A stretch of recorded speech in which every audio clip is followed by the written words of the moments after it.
बातमी आहे लाडक्या बहिणींसंदर्भात। लाडकी बहीण योजनेत बऱ्याच महिला अपात्र झाल्यात। 50 लाखांहून अधिक महिलांना अपात्र केलं गेलंय असा आरोप बच्चू कडूंनी लगावलाय। मतं घेण्यासाठी सरकारकडून महिलांची फसवणूक केली गेली आहे। लाडकी बहीण योजनेवर बच्चू कडूंनी हे वक्तव्य केलंय। मुख्यमंत्री लाडकी बहीण योजनेच्या लाभार्थ्यांमधील 50 लाखांपेक्षा जास्त महिला अपात्र केल्याचा आरोप बच्चू कडूंनी लगावलाय। ही सगळी लाडक्या बहिणींची फसवणूक असल्याचं ते म्हणाले। अपात्र महिलांना सोबत घेऊन आम्ही कोर्टात जाऊ असा इशाराही बच्चू कडूंनी दिलाय।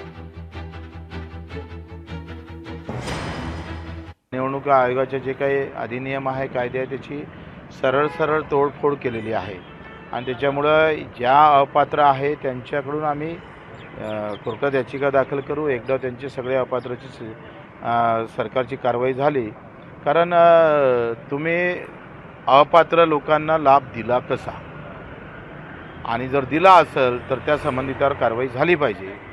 या एका गोष्टीसाठी आम्ही सरळ कोर्टात जाऊ। आता फक्त एकदा ते लिस्ट बाहेर येऊ दे, मग आम्ही कोर्टात त्याची लढाई लढू। लोकशाही मराठी ऐका, पहा, जागरूक रहा।